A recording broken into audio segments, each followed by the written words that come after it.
Again, welcome back. For those of you who are local, you will probably know that we're at the base of Shepherdstown, right on the cusp of the Potomac River, and across from us, of course, is the Chesapeake and Ohio Canal, stretching from Cumberland, Maryland, all the way down to Georgetown, 184.5 miles. We often ask students and audiences, why do communities exist? How did they come into being? And Shepherdstown is the product of a couple different forces. On the one hand, there are some low-lying areas on the Potomac in this region that have been forded by first Native peoples and then by 18th century settlers moving from Philadelphia down into the back countries. But it's also this water that you hear running before you, Town Run, that powered many of the mills in this region and ultimately started the beginnings of settlement in this particular area. Now, what's also interesting to me, though, is I was a longtime student of the colonial Chesapeake, a region that had been dominated by the cash crop of tobacco, a crop that I often did associate with the back country, but in fact, beginning really in the post-revolutionary period, many Tidewater families, the Fitzhughs, the Carters, the Lees, moved across the mountains. They had speculated in land in areas like Millwood in the 1760s and 70s, but moved across those mountains in the post-revolutionary period and did exactly what they had been doing historically, which is growing tobacco. And while markets were a little more inaccessible in this region throughout much of the 18th century, nonetheless, that cash crop continues to dominate Virginia's economy, which brings us to our story here today. We are at the footing of what is known as the Mecklenburg or Tabacco Warehouse, a structure dating to approximately 1795, so it's therefore contemporaneous with both the George Tyler Moore Center or Schindler House, as well as the Slater's home, which have already been on our tour today. Moreover, it aligns more or less chronologically with the Yellow House, which dates circa 1800-1810. So you can see this real tremendous growth that was occurring in Shepherdstown between the 1790s and the 18 teens as reflected in architecture. Now, once again, we wanted to give you something special, a real treat, and we have been very fortunate to work with the town of Shepherdstown, in particular Andy Beal. And Andy was kind enough to open up the warehouse for us today, and so we're going to give you a bit of a behind-the-scenes tour of this pretty iconic Shepherdstown landmark. And so Tim's going to walk carefully up this rock embankment, but we're going to go ahead and go on into the structure.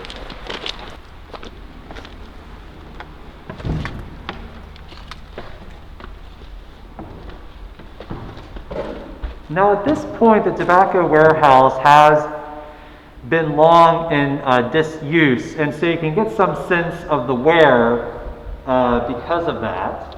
But nonetheless, this remains a very significant structure, and it has a few little components that I think are particularly interesting. And so for our purposes, on the one hand, this is associated with that cash crop economy that was driving Virginia throughout the 18th and 19th centuries, and so its station as a tobacco warehouse is certainly important. As we move into the Civil War era and the Battle of Antietam, South Mountain, and Shepherdstown, gesticulating to the general directions of those battle sites, we know that this ultimately became a field hospital. In the first instances, most of the soldiers passed by this area. It was too low-lying. They were worried about the air. But according to Mary Bettinger, the windows were thrown open, the doors were opened, and eventually even the tobacco warehouse itself housed wounded for a period of time in those fateful middle days of September 1862. We also know that throughout much of the 19th century and into the 20th, the Potomac River flooded, sometimes in very significant ways, and we can get some sense of just how high the water ultimately came by our position here in the Tobacco Warehouse. So if you think about my height, which is right around 6'1", and we sort of project my height along that wall, that is roughly where the water levels came in 1870. and that great flood. And Tim, if you can kind of scroll down and then come back up to me, you can get some sense of just how high those water levels were. And then if we look across, again, using the architecture itself as sort of an indication of levels, in 1932, that catastrophic great flood that ultimately sort of ends all work on the Chesapeake and Ohio Canal, the water levels are going to come approximately to the top of that second tier of windows. And for those of you who have been here, you'll know that we are somewhat elevated from the river already, and so you can get some sense of just how high that flooding actually was, how dangerous those waters became. I think more broadly, this building was a water treatment plant for a period of time. Some of the old machinery from the early 20th century is located there. And like all the structures that we've been talking about throughout this tour, we just have so many interesting historical layers that are embedded into the fabric, which I think is what makes these structures so compelling. And again, I'd like to thank the town for this opportunity to allow you to come inside this warehouse. I'll have Tim probably do one more scan, and I will exit stage right. And thank you all once again for tuning in.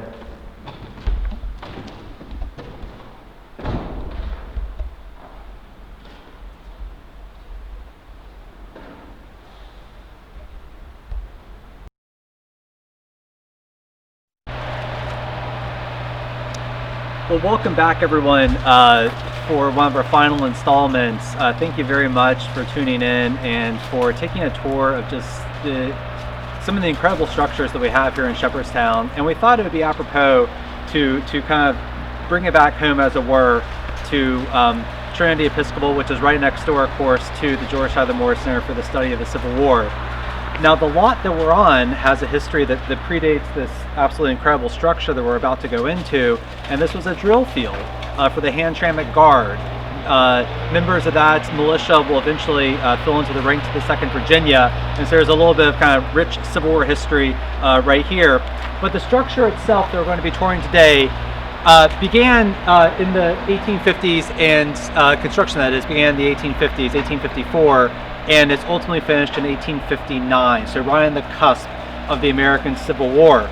The Episcopal Church itself in this region has deep roots going all the way back to the 18th century, but we thought it'd be just really nice to come and tour the inside of just what is, again, one of the real treasures of Shepherdstown.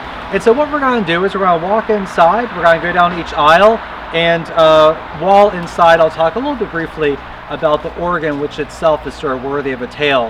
And so with that, let's go ahead and go inside to Trinity Episcopal.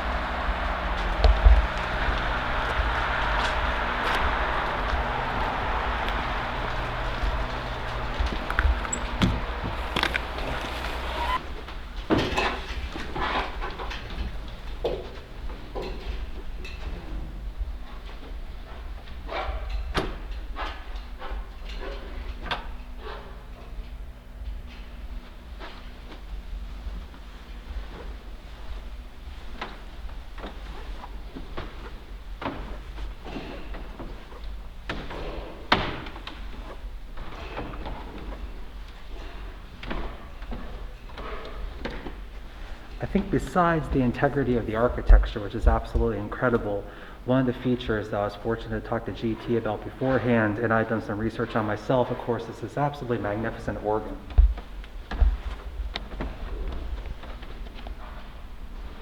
And while not original to the structure, the organ itself dates to the 1859 period, and so it's contemporaneous with the building's origins. It was brought here in the 1970s and then subsequently underwent a full restoration. It was not automated, and it still maintains that then authentic sound that is just absolutely incredible, having heard it in the past for a program that I was here with my middle child for.